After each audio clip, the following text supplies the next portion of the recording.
Hello and welcome to Business Today Television. I'm Siddharth Zarabi, and with me, India's biggest name in the advertising world, Sam Balsara, the chairman of Madison World. As always, welcome to the Business Today multiverse, as we are calling it.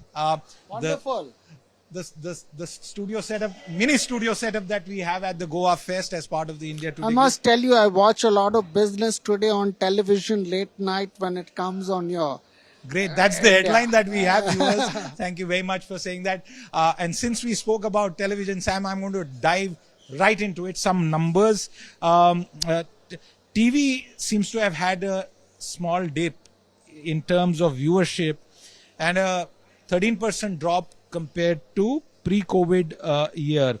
And in 2022, the data suggests that there's been some sign of stress in linear TV and its share has come down. How is TV looking like to you at this point of time in 2023 and beyond, perhaps, Sam? So, Siddharth, I might have to get a little technical. Please do. I don't know whether your viewers... They love it. They like love that. it. They love it. So, actually, my master class that I just took at GoaFest was all about that. So, I think the reality is that you and me and everybody else in India and in fact in the world are now spending more and more time with a digital device. And most often it is our handphone. So, I'm not overly surprised if, there is a little dip in television viewership.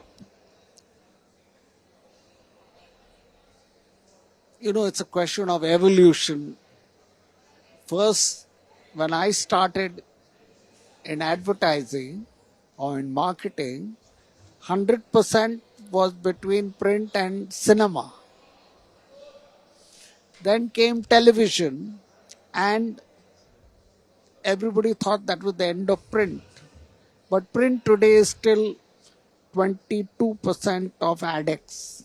We're probably the only country along with Germany that still has such a high share for print. In my view, more than the slight dip in television viewership that you're seeing,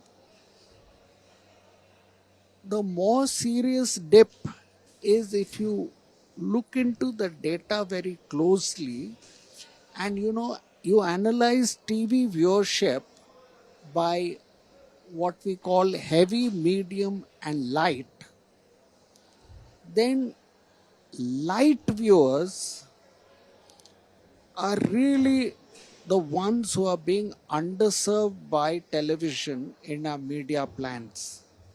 Okay. So, now BAR gives us ready data. Okay. Dividing viewership amongst heavy, medium and light. So the slightly worrisome thing is that if you do a TV alone media plan, like how we used to do in the days gone by, then you could be underserving as much as 1/3 of your target audience. Okay. And most of them will be young. Okay. Because the older people still watch a lot of television. But the younger people, the drop is very perceptible in light TV viewers. And therefore you have no option, according to me today, but to augment your TV plan with digital to reach out to those light TV viewers. So I'm sorry to interrupt you. What should TV publishers be doing to ensure that that light segment, as you define it, is addressed by them? Is it even possible, feasible given technology? I think, let me say this, all is not lost. TV continues to be a fantastic medium. I do believe that TV is terrific at brand building. digital cannot match TV in its brand building properties. So I think TV should, of course, not throw out the baby with the bathwater. It has considerable strengths. Going forward, I am personally very bullish on connected TV.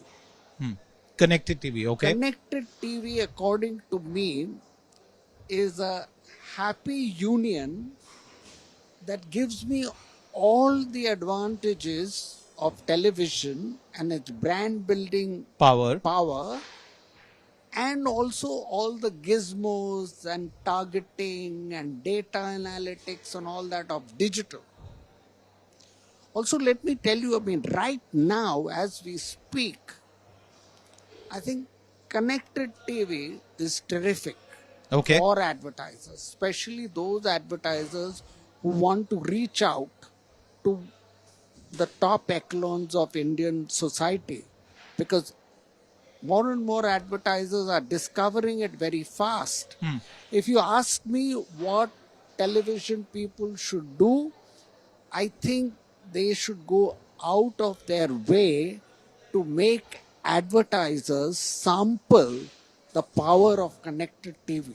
But Sam, isn't there some time to go in terms of the total proliferation of connected TV in the installed base? No, I think what is happening, first of all, The upper end is shifting. Is that what you? first of all, I believe 90%, 90% of all TVs sold today in the country Are are what you call analog. right? So they have the capability of, streaming down Right. content. Yes.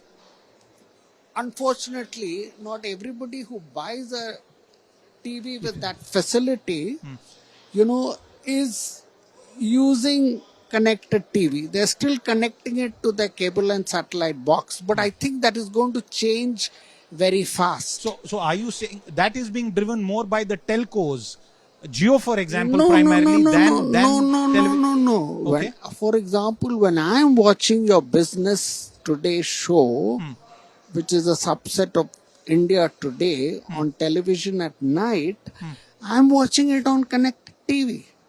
And there are so few ads on it.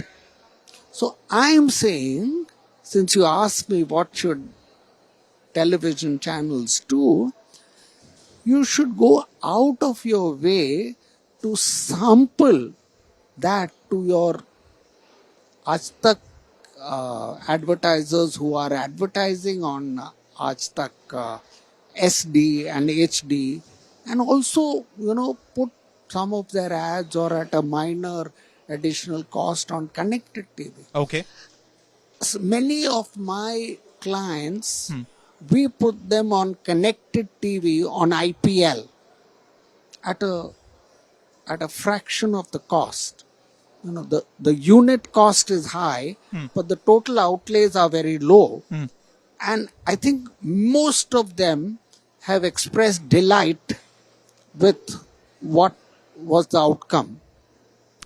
Sam, you had said that as far as Indian ad expenditure is concerned, you had said it's a bright spot in a relatively Yes. dull and uncertain global environment. And for our viewers, the numbers, 2022 Madison ADEX report said almost 90,000 crore, 89,803, and 2023 expectation is for 16% growth to cross a landmark number of 1 lakh, almost to the tune of 1 lakh 4,230 So the crore. interesting thing of a reference compared to our projection of 16%, WARC estimates, WARC WARC estimates that global ADEX will grow only by 3%. Wow. So this is one more So metric. that is why I say the one bright spot. The one bright spot. And there seemed to be a bit of a cloud on that bright spot in the recent time. We've seen what has happened with the ed tech space, the crypto space from an advertising perspective. Go ahead, Sam. So if not for that little cloud, as you call it, Yeah. I think our growth rates would have been even higher. Okay. So this 16% growth that we are projecting Yeah. is actually despite this cloud. Despite this cloud. Despite this cloud. So I know from a television channel perspective, this does seem like a big dampener because, these guys who are flush with money tended to, if I may use the word rashly, sponsor very expensive properties and spend a lot of money, on such properties. So if that has gone away, other enlightened advertisers are very cautious with their advertising dollar.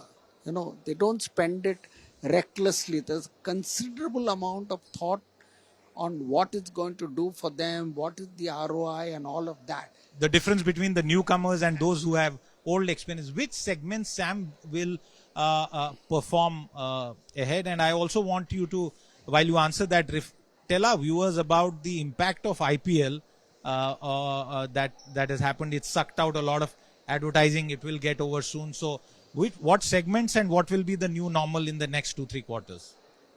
So I think IPL has done extremely well for those advertisers who decided to use it. As you know, in television, whilst there was a dip in IPL viewership last year, this year it has actually crossed record highs in terms of viewership. And digital. And digital too is also doing extremely well. I think digital on IPL has been great in democratizing advertising. So only last night I heard, I don't know whether the number is right or so, but if it's even nearly right, there are 700 advertisers on digital on IPL. I think compared to that, the number of advertisers on television for IPL would be less than 100. So now more and more people are experiencing IPL, and I think which is good news for advertising as a whole, because they will be able to taste or sample the power of IPL. Okay. So that is very good news according to me.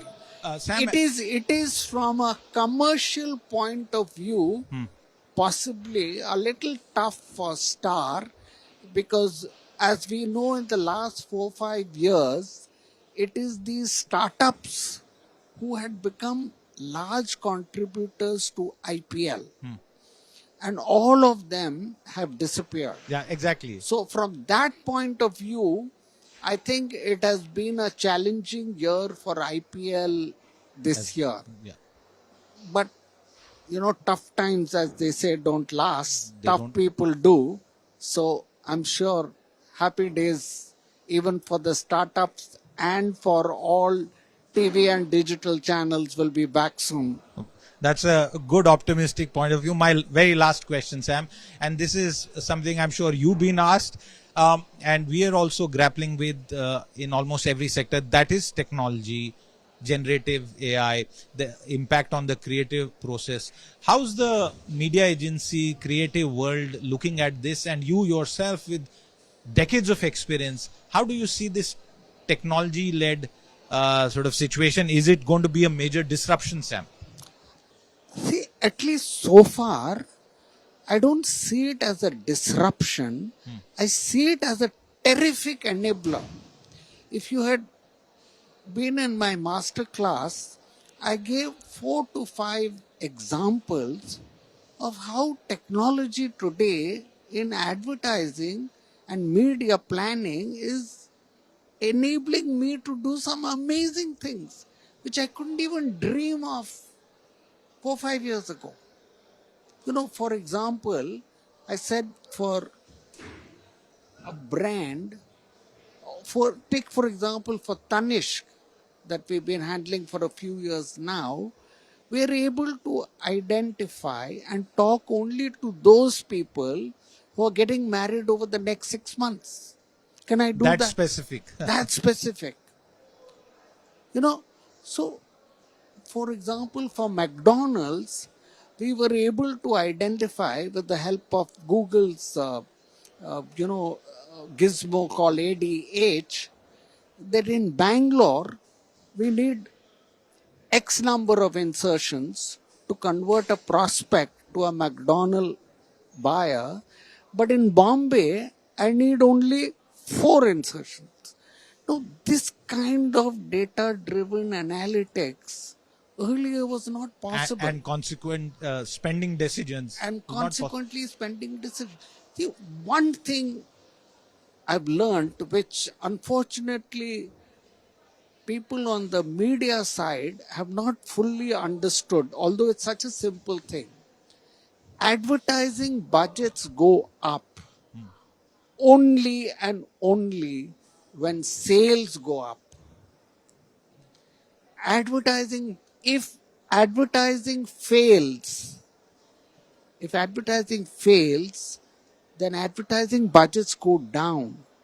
So it is as much in the media owner's interest and the media planner's interest to make sure that advertising works. Absolutely. And therefore, we should do this responsibly to make the advertiser spend only there where it delivers results. Because then you get an upward spiral. Sales go up, then next year he increases his advertising budget. The year after that, again they go up. He further increases that. If, on the other hand, you make him spend where it doesn't work, his sales remain the static. Next year, then next year he absolutely tightens up. Golden principle there. And a quick final one. Note badli. I'm not asking you about the economics of that, but we are seeing a sudden spurt in certain types of consumption. People are going out there and expending their 2,000 rupee notes. The process started even before the deposit and exchange started.